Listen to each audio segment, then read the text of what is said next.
रिदा ने यह भी बोला कि 81 लाख रुपया डॉक्टर वर्दा ने मेरे से लिया हुआ था।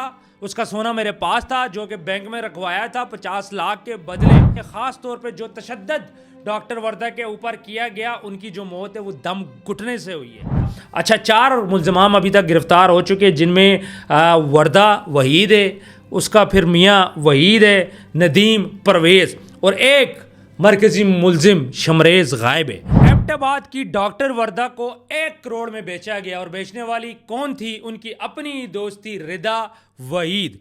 कुछ मजीद चीज़ें इस केस में सामने आई हैं और इस केस का रुख तकरीबन मुड़ चुका है और ये बात बिल्कुल क्लियर हो चुकी है कि इनको क्यों मारा गया, किस लिए मारा गया।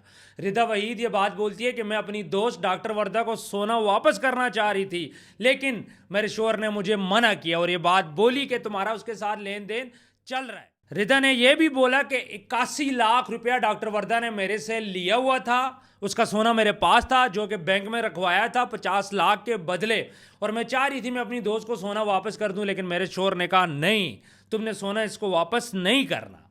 और जब पोस्टमार्टम रिपोर्ट आती है तो उसमें कुछ मजीद चीज़ें सामने आती हैं। ख़ास तौर पे जो तशद्दुद डॉक्टर वर्दा के ऊपर किया गया, उनकी जो मौत है वो दम घुटने से हुई है। उनकी जो गर्दन की हड्डी है वो टूटी हुई थी, जिससे ज़ाहिर होता है कि उन पर शदीद तरीन तशद्दुद किया गया। दाएं कंधे, दाएं हाथ, दाएं बाजू पर खराशें थी और जब उनको मारा जा रहा था तो डॉक्टर वर्दा ने बड़ी कोशिश की, आगे से बड़ी मुज़ाहमत की, लेकिन इन जालमों ने रहम ना खाया और उन्होंने बड़ी बेदर्दी के साथ उनको इस्तेमाल करने के बाद उनको मौत की नींद सुला दिया। रिदा को जब बताया गया कि क्यों इतना जुल्म किया गया, तो आगे से बोलती है मैंने तो एक गोसा मारा था, एक थप्पड़ मारा था, मैंने तो कोई गर्दन की हड्डी नहीं तोड़ी, मुझे नहीं पता। तमाम मुल्ज़िमान इस टाइम पे मुनकर हो चुके हैं जी। वो कह रहे हैं जी हमने इनका दम नहीं घोटा। अच्छा, 4 मुल्ज़िमान अभी तक गिरफ्तार हो चुके हैं, जिनमें वर्दा वहीद है, उसका फिर मियाँ वहीद है, नदीम, परवेज़ और एक मरकजी मुलजिम शमरेज गायब है। अब शमरेज क्यों गायब है? क्या उसको पुलिस पकड़ना नहीं चाहती? और एक और बात सामने आई है कि उस रात को पुलिस ने मुल्ज़िमान को पकड़ के उसके बाद पैसे लेने के बाद छोड़ दिया। ये बात भी सामने नज़र आ रही है। घर वालों ने यह इल्ज़ाम लगाया कि पुलिस ने पैसे खाए होंगे। अगवा कत्ल में इस्तेमाल होने वाली 2 गाड़ियाँ बरामद हो गई हैं। डॉक्टर वर्दा के जेवरात चूँकि बैंक में जमा थे, अभी वो बैंक के अंदर ही हैं। और रिदा जदून की 5 दुकानें, उसके जो मियाँ वहीद है उसकी दुकानें थी, उनको सील कर दिया गया है और उसका मियाँ बार बार ये बोल रहा है कि मेरा कोई कसूर नहीं है। रिदा ये बात बोलती है कि मेरे मियाँ ने मुझे मना किया था कि भाई आप ना देना इनको सोना वापस, और वही जो उसका शोहर है वो ये बात बोलता है कि मेरा इस केस से कोई लावा दावा नहीं है। सब मुल्ज़िमान एक दूसरे के ऊपर केस को फेंक रहे हैं, सारे बोल रहे हैं कि हमने नहीं किया, हमने नहीं किया, तो फिर ये किसने किया? और दूसरी साइड पे रिदा वही जिसने गोंसा भी मारा, वो जालिम की बच्ची, तो अपनी दोस्त को मार क्यों रही थी?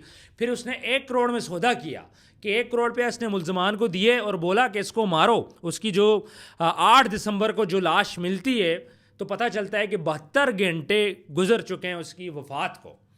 उसके बाद फिर पोस्टमार्टम वगैरह होता है, लेकिन पोस्टमार्टम में ज़ाहिर है इतने टाइम के बाद काफ़ी चीज़ें मिट जाती हैं। डॉक्टर वर्दा ने अपने बाप को इन्फॉर्म किया था कि मैं जा रही हूँ सोना लेने के लिए रिदा की तरफ। यह बड़ी अच्छी बात हुई थी जो उन्होंने अपने वालिद को इन्फॉर्म कर दिया था। परवेज़ के बकौल रिदा ने बहुत मारा, रिदा ने उसको ठीक ठाक मारा। रिदा कह रही है ना कि मैंने कुछ नहीं मारा, मैंने सिर्फ एक गोंसा मारा है, लेकिन परवेज़ ये बात बोलता है कि रिदा ने उसको बहुत मारा और उसको बोला तुझे मैं देती हूँ सोना। अब FIA को ख़त लिखा गया है, DPO हारून रशीद साहब हैं, उन्होंने ख़त लिख दिया FIA को, बोला कि जो तमाम मुल्ज़िमान हैं उनकी माली तफसीलात सामने रखी जाएँ और पता किया जाए कि किसने कितना पैसा लिया है। इनिशियल स्टेज पे जो बात सामने आ रही थी 30 लाख की सामने आ रही थी, फिर पता चलता है कि 1 करोड़ रुपया दिया गया था। जालिम औरत, तू 1 करोड़ रुपया जो मुल्ज़िमान को दे रही थी, तू डॉक्टर वर्दा का सोना उसको वापस कर लेती। सिर्फ चंद पैसों की खातर उसको मारा गया, उसको शहीद कर दिया गया। तहकीकात में ये बात भी सामने आई है कि डॉक्टर वर्दा से इन्होंने कुछ सिग्नेचर भी करवाए हैं, कुछ उनके अंगूठे भी लगवाए हैं, कुछ डॉक्यूमेंट्स से उनसे साइन वगैरह भी करवाया है। वक्त के साथ वो डॉक्यूमेंट्स भी सामने आ जाएंगे, लेकिन यहाँ पे एक औरत का ही खून किया है अपने मियाँ के साथ मिलके, मरकज़ी मुल्ज़िमान के साथ मिलके। मियाँ मुनकर हो रहा है कि मेरा कसूर नहीं है, मैंने ये सब कुछ नहीं किया, मेरी बीवी को भी पता है। बीवी ये बोलती है कि मेरे शोहर ने मुझे बोला है। बाकी मुल्ज़िमान भी एक दूसरे पे इल्ज़ाम लगा रहे हैं जी ना हमने दम घोटा, इसने घोटा होगा, फलां ने घोटा होगा। जो एक मुलज़म है वो अभी तक गायब है, शमरेज़। वो जब तक नहीं मिलेगा, जब तक चीज़ें क्लियर नहीं होगी। लेकिन सवाल पैदा ये हो रहा है कि शमरेज़ की गिरफ्तारी अभी तक क्यों नहीं, इतने दिन गुजर गए। शमरेज़ भी इसमें शामिल था, पैसे भी लिए, और जिस दिन ये वक़ूआ हुआ उस दिन पुलिस कुछ मुलज़मान को गिरफ़्तार करती है, तफ्तीश करने के बाद उनको छोड़ देती है। ये तो मुलज़मान कमज़ोर थे जो भाग नहीं सके। पहली दफ़ा जब वर्दा को बुलाया गया, वर्दा वहीद को, तो उसने कहा कि मेरी दोस्ती, मैं सोने के लिए गई, मैंने इसको सोना दे दिया, ये मेरे घर आई थी, सोना लेके मुझसे जा रही थी, मुझे नहीं पता इसको अगवा किया गया, मुझे नहीं पता इसको मारा किया, सोने देने के बाद क्या कुछ उसके साथ हुआ मुझे नहीं पता। उसके बाद जब इसको दोबारा बुलाया जाता है सेकंड टाइम, उस दिन उसको वापस भेज दिया जाता है, तो फिर ये तोते की तरफ फर सब कुछ बता देती है। बात यह है कि ये मामला क्रिस्टल क्लियर है, एक मुलज़म रहता है, उसको गिरफ़्तार करना चाहिए। और एबटाबाद पुलिस को चाहिए, KP की पुलिस तो बड़ी एक्टिव पुलिस है। हमेशा पंजाब पे इल्ज़ाम लगता है जी पैसे खा लिए, इस दफ़ा KP के पुलिस पे भी इल्ज़ाम लगा है कि भाई उन्होंने ठीक ठाक पैसे खाए हैं और वो शमरेज़ को गिरफ़्तार ही नहीं करना चाह रही। वहीद की सिर्फ दुकानें सील की हैं और अभी तक ये मामला क्लियर नहीं हुआ। GID क्या रिपोर्ट देती है वो भी सामने आएगी। लेकिन स्टार्ट में एक डॉक्टर को बेदर्दी के साथ मारने के बाद दफना दिया गया एबटाबाद की पहाड़ों में, और फिर जब उसको निकाला जाता है 72 घंटे गुजर जाते हैं और वो भी सोशल मीडिया पे बात आती है। उसके जो डॉक्टर्स हैं, उसके साथी हैं, वो एक एहतजाज करते हैं। उस एहतजाज के रिज़ल्ट के बदले पुलिस जो है वो एक्टिव होती है, जो सारा मामला होता है। हालांकि उसके बाप ने उस दिन भी पुलिस को बोल दिया कि यार मेरी जो दरख्वास्त है उसको रजिस्टर्ड करें आप लोग। जो भी मामला था, लाश मिल चुकी है, डॉक्टर शहीद हो चुकी है, ये डॉक्टर कभी अब वापस नहीं आ सकती।